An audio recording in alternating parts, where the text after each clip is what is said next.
The smell of antiseptic and the sound of her mother-in-law, Beatrice, screeching, filled the hospital room. "You're useless, Elena." If you could provide Julian with an heir, he wouldn't have found solace in Clara's arms. Julian stood by the window, his eyes cold. "Clara is pregnant, Elena. We need a divorce. The family legacy depends on a child you can't give me." Elena died that night, her heart failing under the weight of their cruelty. Then, she blinked. She was back in her bedroom, 1 year earlier. The date on her phone read June 14th. She wasn't dead, she was reborn. She looked at her reflection and laughed. In her past life, she hid her brilliance to be a good wife. Never again. While Beatrice and Julian plotted to siphon Elena's modest dowry, Elena was busy in her home studio. They thought she was resting. In reality, she was Luna, the world's most successful anonymous singer-songwriter. Her royalties alone could buy the family's estate 10 times over. She watched them at dinner, Julian whispering to Clara, his assistant, and Beatrice throwing jabs about Elena's barrenness. "Enjoy the caviar while you can," Elena thought, sipping her tea. "I'm the one paying for the spoons." Elena began planting the seeds. She accidentally left out documents showing she was interested in a massive, risky investment. Predictably, Julian and Beatrice stole the info, desperate to grow the family fund. But Elena had a secret weapon. She knew Clara's secret. She had seen Clara sneaking into the guest house to meet Julian's younger, gambling-addicted brother, Marcus. One evening, Elena clumsily dropped a voice recorder under the sofa. By morning, she had the audio, Clara and Marcus laughing about how Julian was a useful idiot and how the baby would inherit the family fortune, which they would then drain. The climax occurred at the 50th anniversary gala. Julian stood on stage, ready to announce his divorce from Elena and his miracle engagement to the pregnant Clara. "I am leaving my wife," Julian declared to the high society crowd. "She is a failure to this family." Beatrice smirked from the front row. Elena walked onto the stage, not crying, but glowing in a gown that cost more than Julian's car. "I agree, Julian. This family is a failure. But before I go, let's see who the father really is." She hit play on the projector. It wasn't a slideshow of the marriage. It was DNA results and the recording of Clara and Marcus. The fallout was instant. The risky investment Julian had stolen from Elena's desk turned out to be a shell company she owned. He had essentially handed her his entire liquid net worth. Beatrice was evicted as the bank foreclosed on the mansion. Julian was buried in lawsuits. Clara and Marcus fled, penniless and screaming at each other. Elena stood outside the gates as the for sale sign went up. Her phone buzzed. It was her manager. "Luna, your new single just hit #1. You've cleared another $50 million this quarter." Elena put on her sunglasses, hopped into her chauffeured car, and let out a genuine, melodic laugh. The music was just beginning. This is the moment where the knife truly twists. Elena doesn't just want them poor, she wants them to realize exactly whose shadow they were standing in the whole time. 3 months after the bankruptcy, Julian and Beatrice were living in a cramped, 2-bedroom apartment in a part of the city they used to mock. Julian was working a mid-level sales job, and Beatrice was forced to sell her remaining designer handbags just to pay the heating bill. The Luna Masked Gala was the event of the decade. It was a charity concert where the elusive singer-songwriter would finally perform live. Tickets were nearly impossible to get, but Julian had managed to snag 2 nosebleed seats through a connection, desperate to network his way back into high society. "If we can just get close to Luna's manager," Beatrice hissed, adjusting her cheap, knockoff jewelry, "we can get an investment. She's worth billions." The lights dimmed. The stadium hummed with the energy of 20,000 people. A single spotlight hit the center stage, where a woman stood behind a grand piano, her face obscured by a delicate, diamond-encrusted veil. She began to sing. The voice was haunting, powerful, and strangely familiar. "You called me empty, called me cold. While trading silver for fool's gold. You built your house on stolen sand. Now watch it crumble in your hand." Julian froze. He gripped the railing, his knuckles white. That voice. "Beatrice, that sounds like—" "Don't be ridiculous, Beatrice snapped, though her own face had gone pale. Elena couldn't carry a tune if it had handles. She's probably crying in some studio apartment right now. As the final note of the song faded into a roar of applause, the singer stood up. She reached for the ribbon of the diamond veil. "Tonight is about truth," the singer's voice projected through the speakers, crystal clear and commanding. "I spent years being told I was nothing. I was told I was a failure because I couldn't provide an heir to a dying name. But while they were looking down on me, I was writing the soundtrack to their downfall." She pulled the veil away. The giant screen surrounding the stadium flashed with the face of Elena. She looked radiant, powerful, and untouchable. In the upper decks, Julian slumped into his seat, his breath hitching. He watched his ex-wife on the screen, the woman he had belittled, cheated on, and discarded, and realized she wasn't just wealthy. She was a god in this industry. Elena looked directly into the camera, a knowing, sharp smirk playing on her lips. It was as if she could see him through the lens. "I'd like to dedicate my next song to my former mother-in-law," Elena said, her voice dripping with mock sweetness. "It's called The Cost of Greed. I hope you enjoy it, Beatrice. I know you can't afford the digital download anymore." The crowd laughed, unaware of the specific target, but the sting was lethal. Beatrice let out a strangled cry of rage and shame, covering her face as the socialites in the rows in front of them turned to stare at the disheveled woman. Elena turned back to her piano, the first chords of a triumphant, upbeat anthem ringing out. She was free, she was famous, and she was far, far richer than they could ever dream. This scene solidifies the shift in power. Julian is no longer the wealthy, arrogant heir, he is a desperate man begging for scraps from the very woman he deemed worthless. The next morning, Julian was a wreck. He hadn't slept. The visual of Elena unmasking as Luna played on a loop in his mind. But while Beatrice raged about the humiliation, Julian saw a desperate, delusional sliver of opportunity. "If she loved me once," he thought, splashing cold water on his face, "she could love me again. I just need to remind her of what we had." He put on his last tailored suit, slightly tight now, and took a taxi to the towering, glass monolith that housed Eclipse Records, Luna's personal music empire.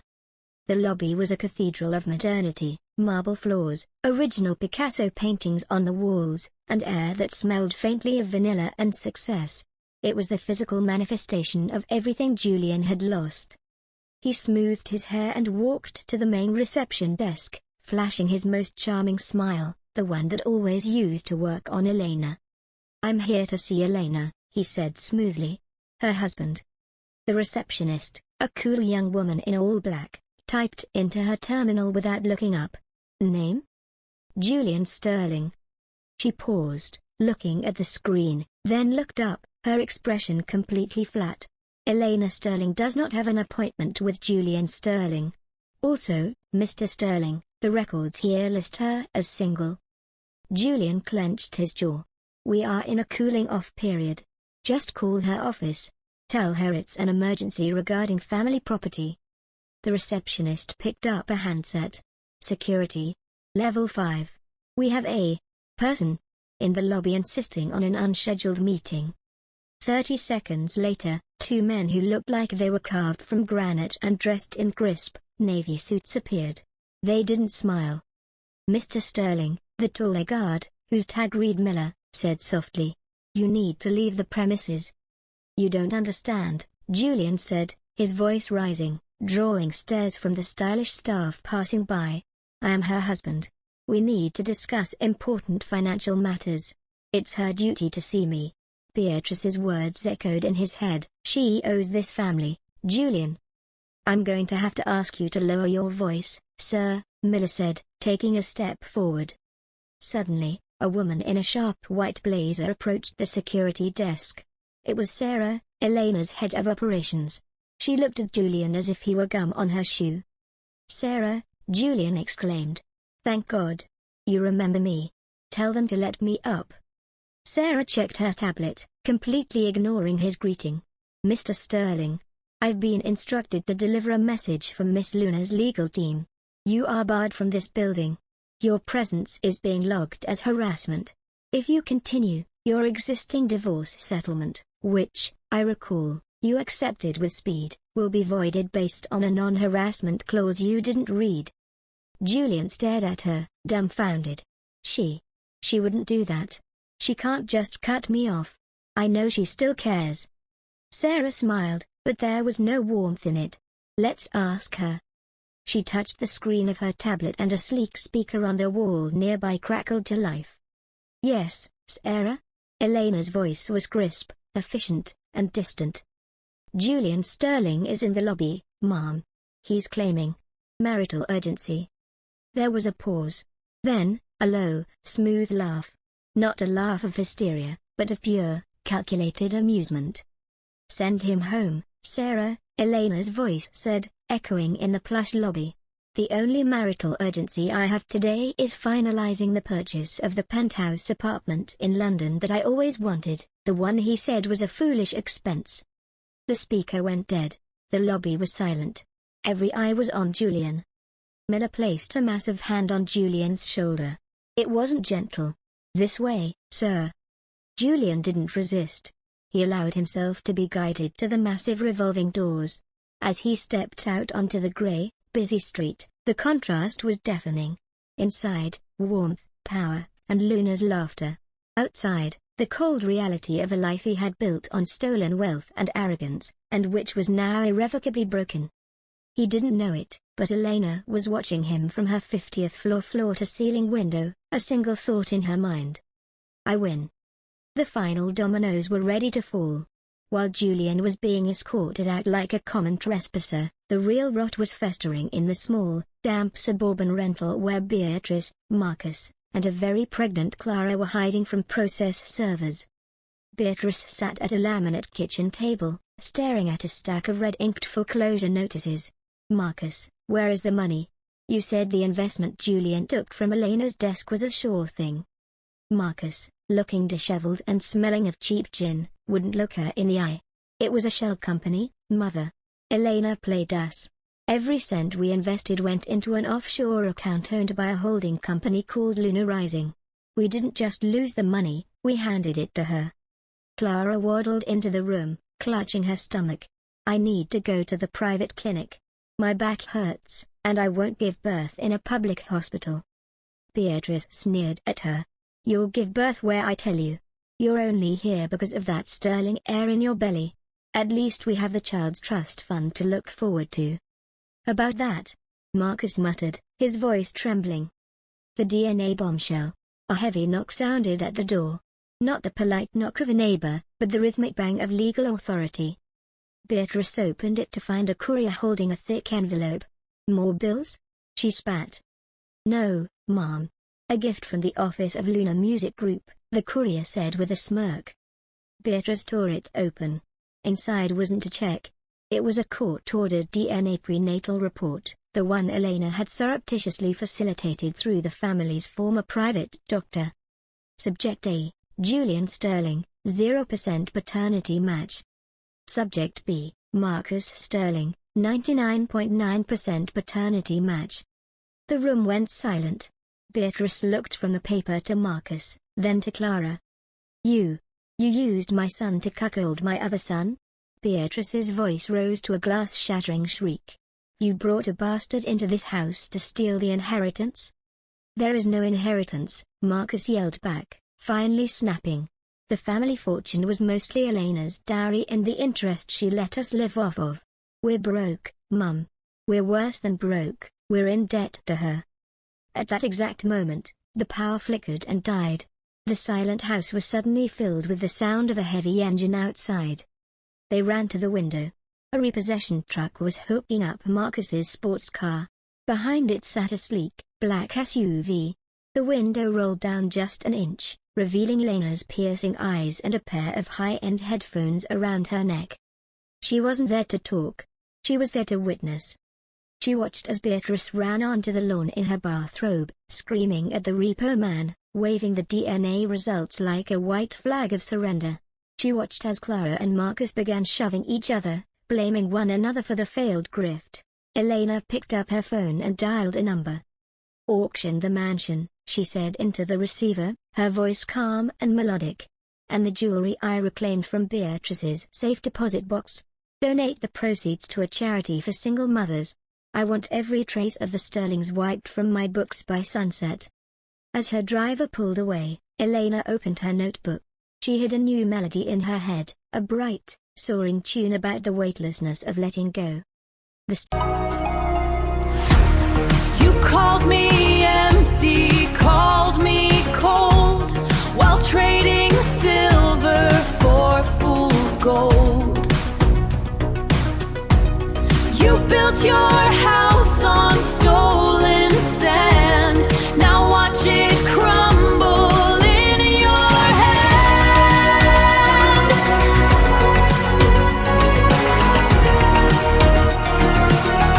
Ooh, yeah.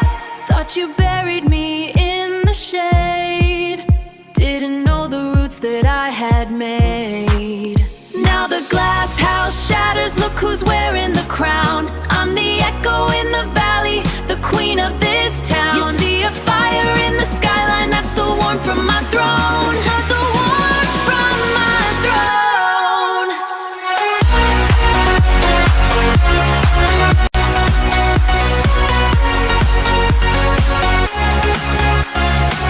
Thought you could silence the whisper, bury the root in the shade. Didn't know every teardrop was a promise I made to the hurricane inside me, the strength you couldn't see. Now I'm the wildfire, the ashes at my feet.